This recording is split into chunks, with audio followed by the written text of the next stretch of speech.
शुरुआत होती है मुंबई से, जहां हमें देखने को मिलता है कि कैसे एक बवंडर तूफान सब कुछ उड़ा कर ले जा रहा है। उसी में एक लड़का है जो अपने कुत्ते को ढूंढ रहा है। वो उसका सबसे अच्छा दोस्त है, लेकिन जैसे हालात बन चुके हैं अब उसका मिलना मुश्किल है। सब कुछ खत्म हो गया है एक ही झटके में। इससे भी भयानक और खौफनाक मौतें तो ब्राजील के लोगों ने सहन करी।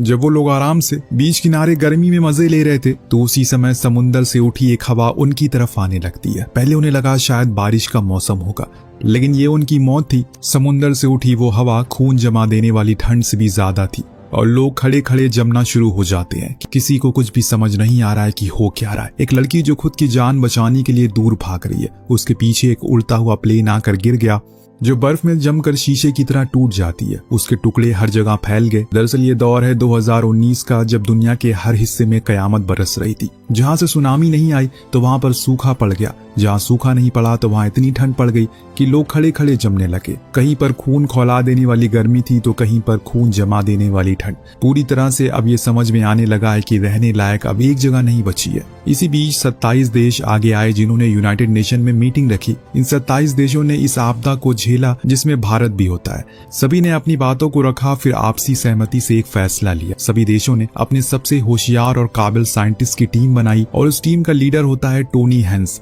इन लोगों ने मिलकर एक फैसला लिया, वो एक ऐसी चीज बनाएंगे जो इन सभी आपदाओं को आने से रोकेगी। ये आविष्कार किसी चमत्कार से कम नहीं था। दरअसल ये एक सैटेलाइट थी जो इन 27 देशों ने मिलकर बनाई थी। उन्हीं देशों ने अपनी सैटेलाइट को इसमें जोड़ा था, जिसका नाम था टचवुड। ये कोई मामूली सैटेलाइट नहीं थी, बल्कि इसका काम था किसी भी आपदा को रोके। सिर्फ यही नहीं, अगर किसी भी देश के ऊपर कोई ऐसी कयामत आने वाली हो तो पहले से वो भाप कर उसे खत्म कर दे, या फिर ये सैटेलाइट उसे रोकने की क्षमता रखती है। और जब ये बनकर तैयार हुई तो इसे सभी से सहमति से अंतरिक्ष में भेज दिया जाता है। कहानी आगे बढ़ती है और 2 महीने बाद जापान के टोक्यो शहर में बवंडर घातक रूप लेता है। लेकिन इस आपदा में किसी को नुकसान नहीं पहुंचा, क्योंकि इसे रोक दिया था टचवुड ने। इस चीज से पूरी दुनिया खुश थी और ये सच में उन सभी के लिए एक वरदान था। जहां पूरी दुनिया खुश थी तो वहां अमेरिका इस चीज से गुस्सा था, क्योंकि टोनी ने बिना डिपार्टमेंट से पूछे टचवुड को एक्टिवेट कर दिया था, जैसे कि सारा क्रेडिट उसे चला जाता और कोई भी अमेरिका की तारीफ नहीं कर रहा था। इसीलिए आज उसे एक मीटिंग के लिए बुलाया गया, जहां पर काफी नामी अधिकारी मौजूद थे। टोनी जब अंदर पहुंचा तो वहां पर कमेटी बैठी थी जिसके कंट्रोल में ये सैटेलाइट आती है। हेड टोनी पर काफी गुस्सा थे, क्योंकि उसने उनकी इजाजत के बिना ये काम किया। उन सभी का कहना था कि वो टचवुड के राइट्स उन्हें दे दे, ऐसा इसलिए ताकि अमेरिका उसे नासा को बेच सके, फिर उसे भारी मुनाफा कमाए। पर टोनी इनकार कर देता है। उसके पास ही पूरे राइट थे, क्योंकि 90% सैटेलाइट जो प्रोग्रामिंग लगी हुई थी वो उसी के द्वारा बनाई गई थी और वो किसी तरह से अब इन लोगों के सामने झुकने वाला नहीं है। वो साफ साफ कहता है कि उसने ऐसा इसलिए किया क्योंकि उसे लाखों लोगों की जान बचानी थी। अगर वो ऑर्डर के लिए रुकता तो लाखों लोग न जाने कब मर जाते। लेकिन कमेटी को उसकी बात से कोई फर्क नहीं पड़ता, उन्हें तो सिर्फ वो राइट चाहिए थे। उस मीटिंग में मैक्स भी मौजूद था, जो जैक का छोटा भाई था, जो उसे मैसेज करके चुप रहने को बोलता है। पर टोनी झुकने वालों में से नहीं है। उसने डट के सारे सवालों का सामना किया, हालांकि इसके लिए उसे भारी खामियाजा भी भुगतना पड़ता है। कमेटी ने फैसला किया कि अब वो पूरा कंट्रोल ले लेंगे, उसे इस प्रोजेक्ट से बाहर निकाल देंगे। इससे हर कोई हैरान था कि टोनी ने सब कुछ बनाया था, अब उसे ही बाहर का रास्ता दिखाया जा रहा है। पर अमेरिका अपनी चाल चल चुका था। टोनी सब कुछ हार चुका था। वोट कर मीटिंग से बाहर आया, जहां उसके भाई मैक्स ने उसे बोला, अगर तुम चुप रहते या फिर माफी मांग लेते तो आज ये नौबत नहीं आती। टोनी अपनी भाई के इस बात से काफी हैरान था, लेकिन बाद में उसे पता चल गया कि आखिर वो ऐसा क्यों कह रहा था। दरअसल मैक्स अपने बड़े भाई की इस कामयाबी से शुरू से ही जलता था। वो नहीं चाहता था कि उसका बड़ा भाई उसकी पोस्ट पर हो, एक ऊंची पोस्ट पर हो। इसीलिए उसने सेक्रेटरी और गवर्नमेंट दोनों इन लोगों को टोनी के बारे में भड़काया और उनके कान भर दिए, जिसके कारण उन्होंने गुस्से में आकर यह फैसला लिया और बाद में अब उसे ही टोनी की पोस्ट दे दी। जब टोनी ने यह जाना तो उसके पैरों के नीचे से जमीन खिसक गई। अब वो उसे मार भी तो नहीं सकता, वो भाई है उसका। इसी तरह से 3 साल बीत जाते हैं। कोई बवंडर, कोई सुनामी, कोई भूकंप, कुछ नहीं आया, जिससे इंसानों को एहसास हो गया कि पृथ्वी अब हील हो चुकी है। उन्होंने जो कदम उठाया था वो सब कारगर साबित हो गए। लेकिन एक दिन कुछ बहुत ही अजीब हुआ जो सभी के समझ से परे था। यूनाइटेड नेशन की टीम को काबुल के एक गांव से खबर मिली, वहां कुछ हुआ है। पूरी टीम वहां पहुंची। अफगानिस्तान के तपते रेगिस्तान को पार करके ये लोग उस गांव में पहुंचे जहां का तापमान 50 डिग्री होना चाहिए था, लेकिन अभी वहां माइनस में तापमान है।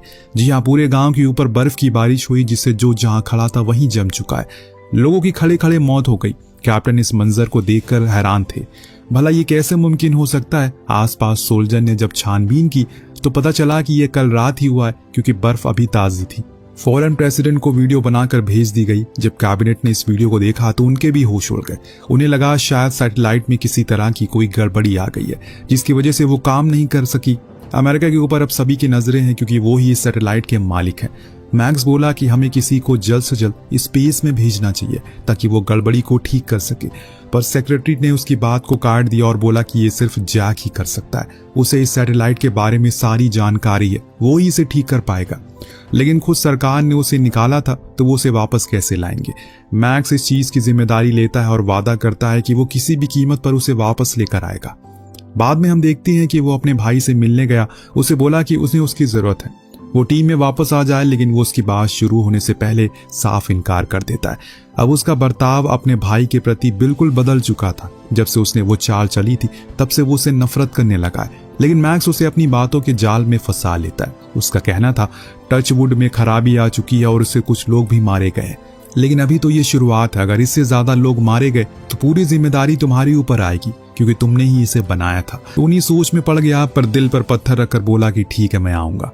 वहां दूसरी तरफ अमेरिकन गवर्नमेंट ने भारत को इसरो से मोहम्मद हबीब नाम के एक साइंटिस्ट को इस खराबी को चेक करने के लिए भेजा।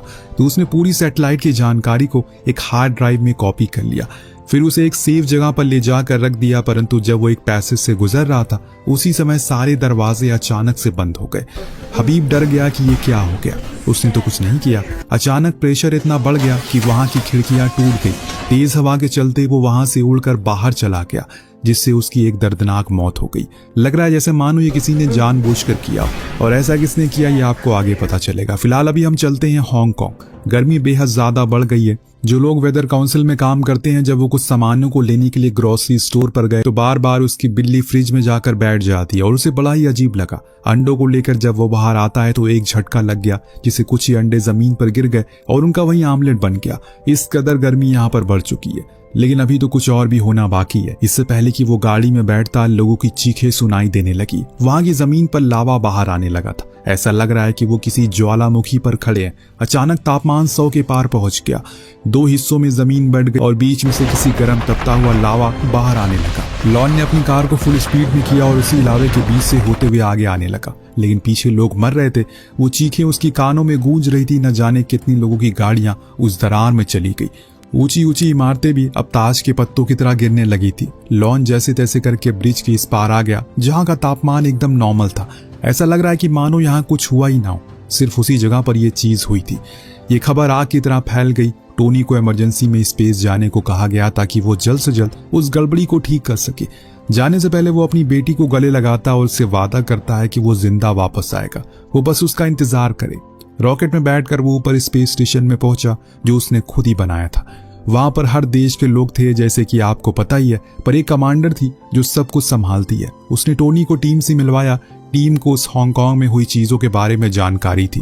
उनका मानना था कि वो सिर्फ गैस पाइपलाइन के फटने से हुआ होगा, पर टोनी उसकी बात से सहमत नहीं था। जो चीज पाकिस्तान में बर्फ गिराने के पीछे थी, वही चीज हांगकांग में लावा उबलने के पीछे भी है। बस हमें उस चीज को ढूंढना होगा। इस बीच धरती पर मैक्स अपनी गर्लफ्रेंड सारा के साथ कुछ अच्छे पल गुजार रहा था।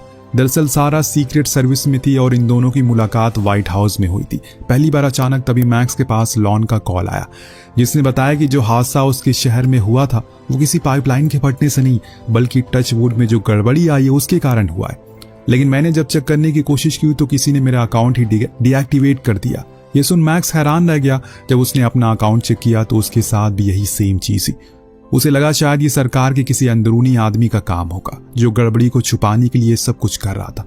लॉन ने कहा कि अगर ऐसा है तो ये बहुत बड़ी भूल होगी सरकार की, क्योंकि अगर कुछ बहुत बड़ी गड़बड़ी हो गई तो जियो स्टॉर्म आ सकता है, जिसमें चाहे कोई कितनी भी पावरफुल बंकर में क्यों ना हो, वो जिंदा नहीं बचेगा, सब एक झटके में खत्म हो जाएगा। मैक्स उसे शांत होने को कहता है और इतने में सारा तैयार होने लगी। उसे फौरन व्हाइट हाउस में बुलाया गया क्योंकि प्रेसिडेंट ने एक अर्जेंट मीटिंग बुलाई थी। मैक्स को बड़ा अजीब लगा, अचानक इतना भी क्या अर्जेंट है। वहां स्पेसशिप में टोनी के पास सेक्रेटरी जनरल की वीडियो कॉल आती है, जो उसे और उसकी टीम को जल्द से जल्द गड़बड़ी को ठीक करने के ऑर्डर देते हैं। साथ में जो चीज हांगकांग और काबुल में हुई थी उसके पीछे की वजह भी इकट्ठा करने को कहते हैं।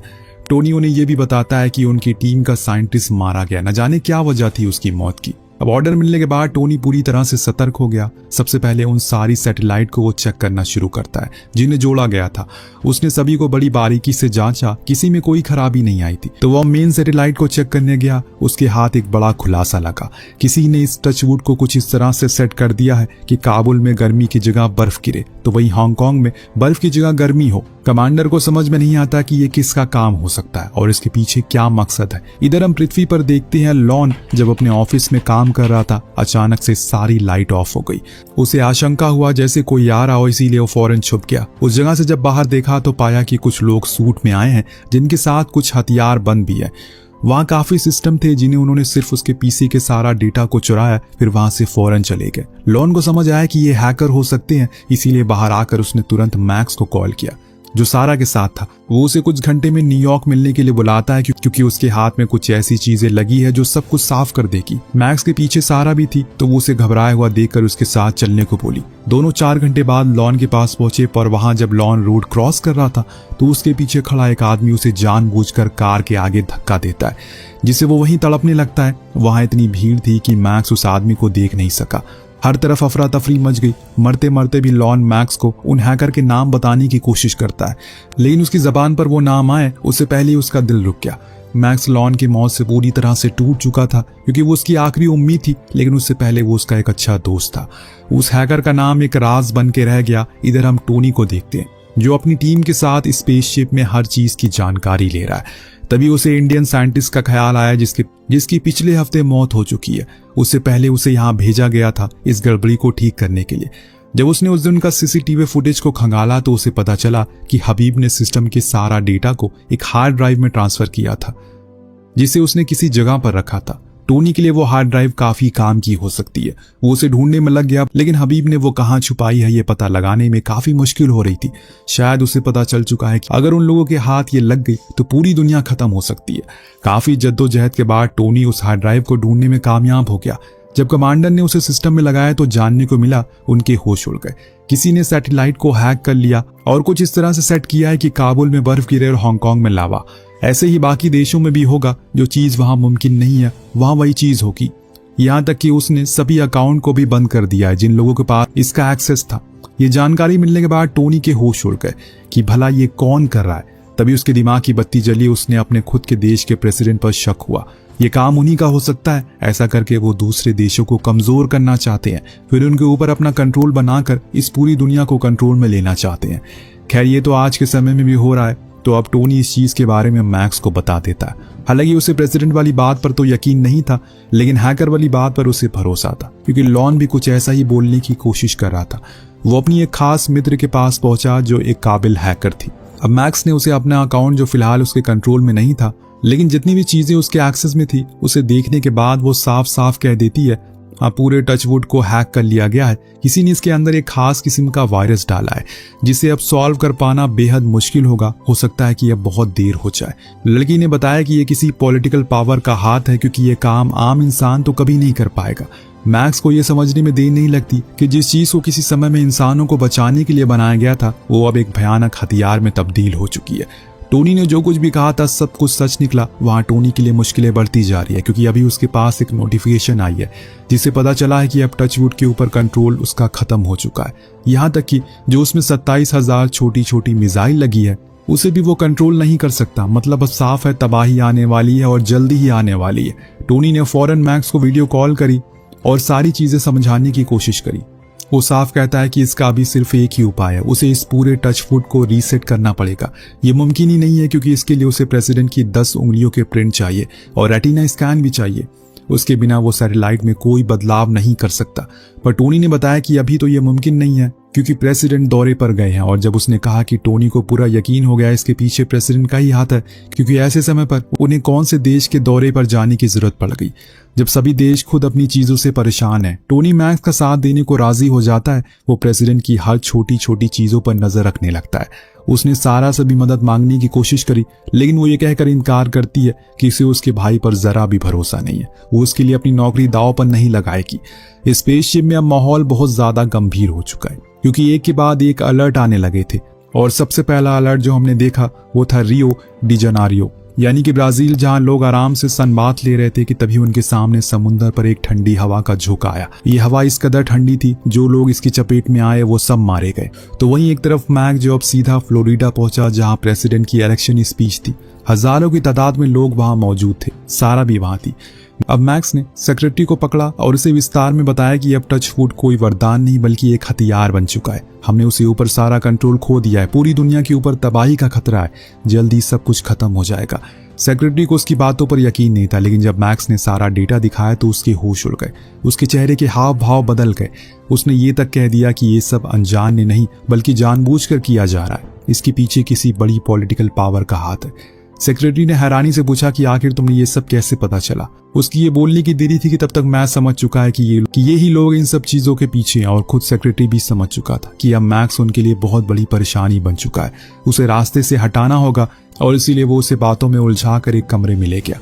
अब तक मैक्स भी समझ चुका था वो लोग उसे मार देंगे, इसलिए उसने बड़ी चालाकी से खुद के रूम में बंद कर लिया। सेक्रेटरी उस पर गोली मारता है, लेकिन वो रूम से तब तक बाहर आ चुका था जब तक वो खुद थक कर वहां से चला ना गया। तो इधर सारा के पास मैक्स पहुंचा और उसे सारी सच बताई। कहा कि ये जो कुछ भी हो रहा है उसके पीछे प्रेसिडेंट नहीं, उनका सबसे करीबी आदमी है जो कि है सेक्रेटरी। वो किसी भी तरह करके प्रेसिडेंट को मारकर खुद उनकी कुर्सी पर बैठना चाहता है। अब सारा को यकीन हो जाता है, इसीलिए वो जाकर उस हॉल में हवाई फायरिंग करती है, जिससे कि पल भर में वहां का माहौल बदल गया। वो एक सीक्रेट सर्विस की ऊंची पोस्ट पर थी, इसीलिए उसकी सारी जिम्मेदारी थी प्रेसिडेंट की सेफ्टी। वो उन्हें वहां से बाहर निकालकर पार्किंग में खड़ी एक टैक्सी में बैठा देती है।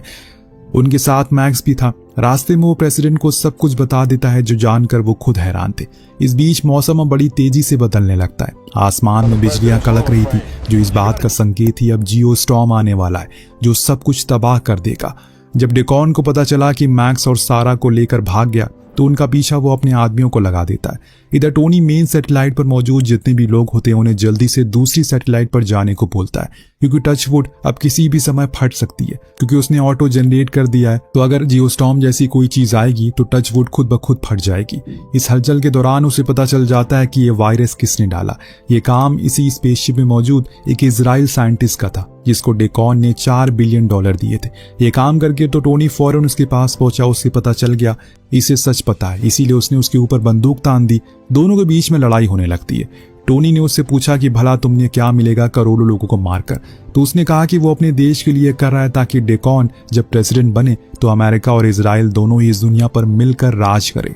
अचानक तभी वहां एक खिड़की प्रेशर से फट जाती है और वो लड़का हबीब की तरह मारा जाता है। कमांडर को जब पता चला कि अब कोई चारा नहीं है तो उसने टोनी से पृथ्वी पर चलने को कहा, ताकि वहां जाकर वो वहां के हालातों को ठीक कर सके। लेकिन टोनी ने कहा कि वो यहीं रुकेगा और इस टचवुड को ठीक करेगा। इसे उसने ही बनाया था, अब वो इसे ठीक कर रहेगा। तुम लोग जाओ। कमांडर अपनी पूरी टीम के साथ वहां से चली गई। इधर पृथ्वी पर डेकॉन अब अपने लोगों के साथ प्रेसिडेंट की कार के सामने आ गया था। उसका एक आदमी बंदूका लेकर तैयार था। इतने में पीछे से सारा आ गई। उसने डेकॉन को बंदी बना लिया। वहां प्रेसिडेंट अपनी पूरी फोर्स के साथ आते हैं और डेकॉन को मौत की सजा सुनाते हैं, क्योंकि उसने जो किया वो देशद्रोह था। इसके बाद मैक्स प्रेसिडेंट को लेकर वहां जाते हैं जहां टचवुड का सारा सिस्टम था। प्रेसिडेंट वहां अपनी रेटिना और अपने फिंगरप्रिंट स्कैन करते हैं, लेकिन तब मैक्स बताता है कि अब इसका कोई फायदा नहीं है। उसने खुलासा किया कि उसने इस सैटेलाइट को इस तरह से डिजाइन किया था कि अगर कोई बड़ा खतरा आएगा तो वो पहले ही ब्लास्ट हो जाएगी। तो अब वो 8 मिनट में ब्लास्ट हो जाएगी, परंतु एक परेशानी है, जियोस्टॉर्म अगले 4 मिनट में आएगा। कमांडर ने भी स्पेसशिप को नहीं छोड़ा। दोनों मिलकर टचवुड को ठीक करने में लग गए। लेकिन अब दुनिया में तबाही का मंजर चालू हो गया था। टोक्यो में बर्फ के गोले बरसने लगे थे। मुंबई में बवंडर आ रहा था जो सब कुछ उड़ा ले जाएगा। रशिया में अफगानिस्तान जैसी गर्मी पड़ने लगी, तो वहीं दुबई में अब भयानक सुनामी आने लगी। जहां पूरा रेगिस्तान था वहां पानी का सैलाब है। वहां ऊपर अंतरिक्ष में अब टचवुड पूरी तरह से टूटने लगी थी। टोनी और कमांडर फौरन एक कैप्सूल में बैठकर दूर हो जाते हैं, जिनके दूर जाते ही पूरी सैटेलाइट ब्लास्ट हो जाती है। पृथ्वी पर मौजूद सभी को लगता है कि वो मारा गया, लेकिन वो अर्थ के करीब आ रहा था। टचवुड के फटते ही जियोस्टॉर्म रुक जाता है। पानी अपने आप घटने लगते हैं। मुंबई में भवंडर रुक गया और उस लड़के को उसका वो कुत्ता भी मिल गया। ब्राजील में भी चीजें शांत हो जाती हैं। ये सब कुछ उस वायरस के कारण हुआ था, जिसके कारण वातावरण में छेड़छाड़ हुई थी। लेकिन अब सब ठीक हो चुका है। लोग खुश थे क्योंकि वो बच गए। टोनी भी उस कैप्सूल की मदद से धरती पर वापस आया, जिसे देखकर हर कोई खुश था। प्रेसिडेंट उसे दोबारा से हेड बना देते हैं। अपने भाई को जिंदा देखकर मैक्स बहुत खुश होता है। उसे गले लेकर अपनी सारी गलतियों की माफी मांगता है। टोनी ने प्रेसिडेंट से भी माफी मांगी कि उसने उस पर शक किया। कहानी इसी डिश के साथ खत्म हो जाती है। दोस्तों, आज नहीं तो कल कभी न कभी कयामत आएगी और तब ना ही इसे अमेरिका रोक पाएगा और ना ही भारत। चाहे कितनी भी ताकतवर इंसान क्यों ना हो, मौत उसके दरवाजे पर दस्तक जरूर देगी। तब तक के लिए अपने कर्मों को सुधारना है ताकि मरने के बाद ज्यादा तकलीफ ना हो आपको। कहानी इसी के साथ खत्म होती है। तो आपको कहानी कैसी लगी हमें कमेंट करके जरूर बताएगा। मिलते हैं अगली वीडियो में। Thank you so much watching. Peace out.